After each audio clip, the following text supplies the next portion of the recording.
a lot of amazing history. This is like the historical studio record that we're doing. We've been in 4 studios, and yeah, Royal. That's the shit. Yeah. So tell me, like, name all the studios that you worked in. We started at Brady Blade's studio down in Shreveport. It's Blade's studio. Brady Blade actually played drums on the record, and Chris Bell was our engineer, and those guys are an amazing team. We just had a great time. We laid down the majority of the tracks there. And it was kind of cool to go to Shreveport because I'd been told that I'd have family there from like way back and everything. So there's like some fishes running around, and I didn't see anybody that looked like me, but I'm sure there's some of them running around down there. So that was kind of cool to get to go to Shreveport to do part of that.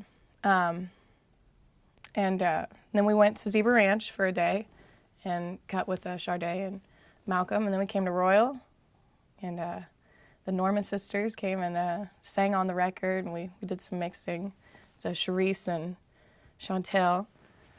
And then we're at Ardent today in Memphis, and that's a great historical studio. I mean, they've cut so many records there. It's wild. So yeah, I'm like walking on sacred ground every day in a new place. It's amazing. So how does it feel to have been able to turn all this out in 7 days? I mean, we're like going through, album titles, and we're kind of jokingly like throwing around like fast and loose, man, because that's sort of how we record. I mean, this whole record, like the songs that I've written are, I spend the majority of my life in a van on the road, going to and from. It's a great time. I mean, it's a great way to make a living, but a lot of the songs, are kind of geared towards that. It's just about being a girl on the run. But this whole record, I mean, I had gigs in between. I had shows this weekend or last weekend. And so we were making this record in 7 days, and I have to leave halfway through to go play a couple shows and then come back. I mean, we cut everything fast and loose. It was, But I think you get really good energy when you do it that way.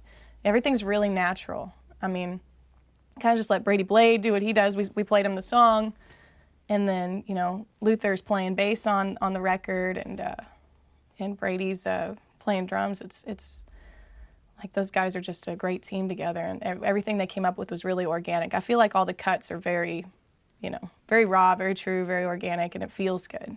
We didn't want anything too processed and thought out. Well, not that it shouldn't be thought out. You know what I mean? Cut that part out.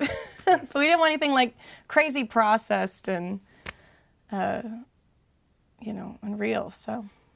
Yeah. Yeah, I think some bands, they'll spend a whole day. I think I heard about, when I was a kid listening to Casey Kasem Top 40, and there was an artist talking about how the recording process was driving him crazy these days because they would spend a whole day getting a snare sound. Oh, yeah. It's maddening sometimes. And, there's a part of me that, if you put me in a room with my guitar and gave me, if I have time and budget, and life weren't an issue, I'd sit in there all day long and fixate on one little part if I could, but it just doesn't really apply to what we're doing.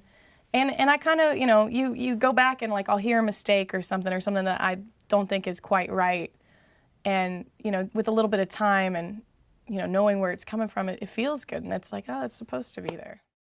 And the girls that came in, and the Norman sisters came in, and were singing on that microphone, and it sounds so good. I think they'd be in a glass case, or in a museum somewhere, and it's still in the studio getting used, to be on my record. It's crazy. But this is, it's just been so humbling to get to go to all these places, and, through Louisiana, Mississippi, and then Tennessee. It's like our pilgrimage record, moving around quite a bit. So it's just been pretty humbling and a real crazy whirlwind experience. So. Cool. So looking forward to the tour to support the record? Yeah. Oh, yeah. I'm so sick of my songs. The ones that I've been playing, I'm ready to, well, not cut them out. I mean, we'll keep the ones that I like, or fans like, of course.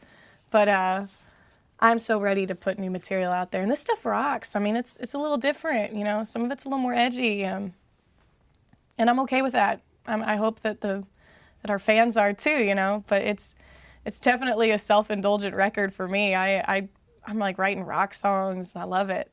But it's kind of like classic rock in a way, I think it's going to be, easy to digest for our blues fans, but at the same time, I'm still being true to myself. And, you know, we got some country roots in there. I went to Nashville. I should talk about this because this is pretty crucial to the record. About a month before I came down to record, I went up to Nashville to do some songwriting with various songwriters up there, like Gary Nicholson. I did a session, and Jim McCormick, who lives in New Orleans, but he goes up to Nashville for 2 days a week to work. And I got to go up there for a couple days and just sort of sit down with these guys. Like Jim, you know, he's written huge hits for country artists. I mean, he's got another unfathomable resume that I can't even really comprehend. But I mean, he's written some hits for like Tim McGraw, and he's sitting down with me working on my tunes. That was pretty cool, you know. And I got a different perspective on songwriting on this record, you know, just kind of how to form them. And, you know, a lot of the ideas were already there, but just to have somebody kind of come in and say, you know, like, let's really say something with this song, you know, let's make it more concise and, you know, something that everybody can really relate to. I think it was a really good experience for me. I've learned so much just in the last couple months, and especially in this last week. It's, you know, so much information to digest, for sure. Blues in there, there's classic rock in there, there's funk in there, but it's just Samantha, it's just her doing her thing. Samantha travels with a trio, you know, I travel with a trio, guitar, bass, and drums. So I vowed to myself I'm gonna keep it guitar, bass, and drums. No keyboards, no horns. I told her, I was like, look, we're gonna make a record that you can go out and perform every night. You can maybe play every one of these songs, so you won't have to rearrange anything. And I want to play the mellotron so bad because I love the mellotron. It's my favorite instrument. But I'm not going to do it. I said, if there's any song that needs something, we'll just fill it up with beautiful guitars. Like Hendrix or whoever, you know, it's a guitar record. You're a guitar player.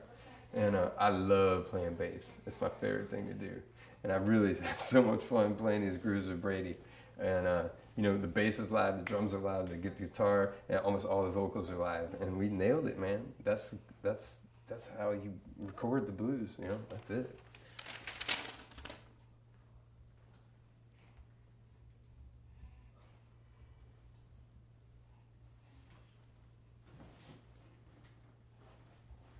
That's it. Thank you.